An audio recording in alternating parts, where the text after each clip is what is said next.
So tell me about yourself. My name is Matthew Ferguson. I'm 19 years old, and I currently enrolled at James Madison University and studying to get my major of a sports and rec management following a minor in business. I have always grew up liking sports and really enjoy soccer as my favorite one, and I'm very happy to be here today. For your next question, what do you believe a good manager should have the qualities of? So just of the few good qualities I think a manager should have is strong communication skills. They got to be able to communicate clearly, effectively with employees, colleagues, or anyone else. Next, most important is leadership. Have to be able to take on a big role, motivate, and help inspire others to achieve their goals and help their team out. Also, got to be organized. I feel you got to know where everything is, able to manage their time correctly, able to meet their objectives. Um, and being able to adapt is one of the big ones. Changes in the work environment happen all the time, and it's very necessary that your manager and whoever may be in charge is really good at that. Your next question is, what do you want your legacy to be?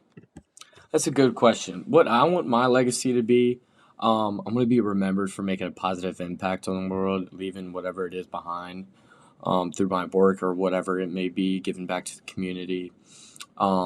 One thing that I do like doing now and that I really like doing, would love to be remembered by, is helping others reach their full potential and help them pursue their dreams or anything they may be, reach a goal, whatever. I love helping people and making sure they can be remembered that someone is there and multiple people, more than just myself, would love to be there for them. If you had to live your life over again, what is one thing that you would change? One thing that I would have to change if I were to live my life over again is to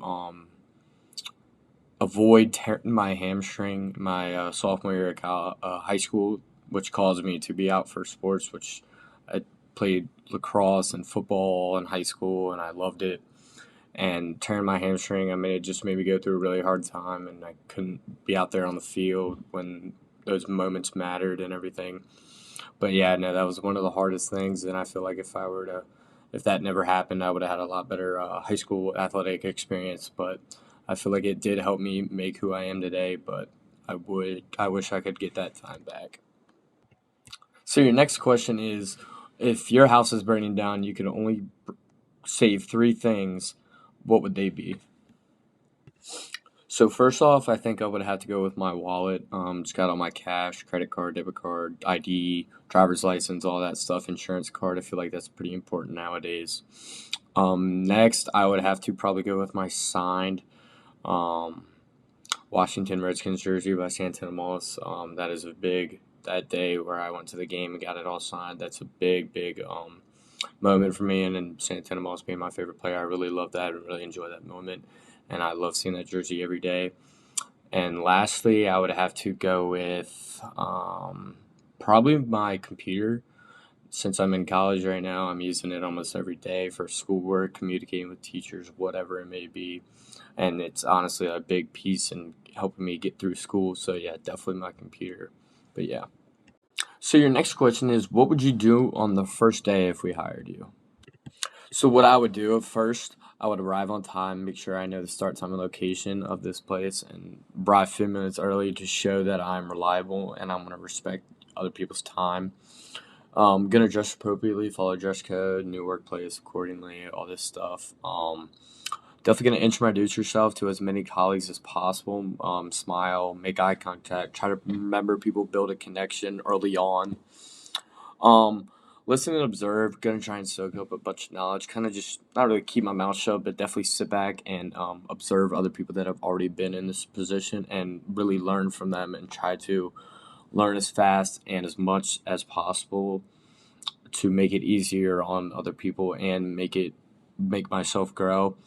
And then definitely ask questions when needed. I'm gonna figure out what my role and responsibilities would be really quickly, just so y'all can rely on me really out the gate, and so I can get going and really make an impact. Your next question is, what do you know about this position? So what I know about this position from what I've learned and what I've researched is that Definitely have to be enthusiastic around the kids. You're around them most of your shift. Might have to move a couple soccer goals. I did research on the website that it did say maybe every now and then move up to 50 pounds worth of weight. Definitely have to be hydrated. Um, Got to know when lunchtime is, when lunch break may be, when practice starts, when all this stuff. When games are, when referees might not be able to make it, when anything, events might happen, charity events, tournaments, whatever that stuff, have to be on top of your schedule and everything. And all around just being, making sure the kids have a great time, stay safe, and yeah. Organization or this job.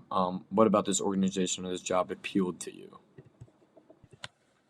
So why this organization or job? Well, Soccer Shots, I really love what y'all are doing. Helping kids out from this young and being able to be there for them and help them experience this great sport and learn it from a young age is awesome. Why this job? I love the position that I am actually the one that gets to interact with kids. I really think that's cool, and I think that'll really benefit not only them but me. And also, and what appealed to me, it was just helping out. I mean, I think that's the biggest thing. Just giving back to the community is really one of my big reasons I do this stuff, and I think this is just a really great opportunity for the kids and for me. So tell me about your previous experiences and current knowledge of the soccer industry. So this will actually be my first time working in anything sport related or anything soccer related industry. Actually, I did work at a golf course, but that's kind of the totally opposite side of what I'm doing here. I was working more inside the um, store instead of like out there interacting with people. But yes. So previous experiences, I worked construction a couple years. I've done numerous amount of volunteering, delivering wood to homeless, gift exchanges, all that stuff. Current knowledge of the soccer industry, I'm very fairly new to it. If it's anything like lacrosse or football, which I have dabbled in before, um, I feel like I can strive in it. Yes, the soccer industry, I'm going to know it's massive. I mean, the biggest sport in the world.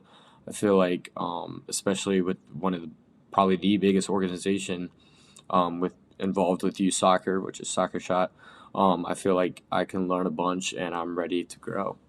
Describe your biggest work failure and how did you handle it? I would say my biggest work failure is back when I worked construction. There was one day I had to deliver materials to a certain work site, and basically the head guy at the work site that requested the materials did not speak English. And when he sent me the address, I'm guessing either maybe interpreted it wrong or maybe he sent it wrong, but basically I did not end up at the same location as he did, and there was a lot of confusion, and a job did not get done that day because of that.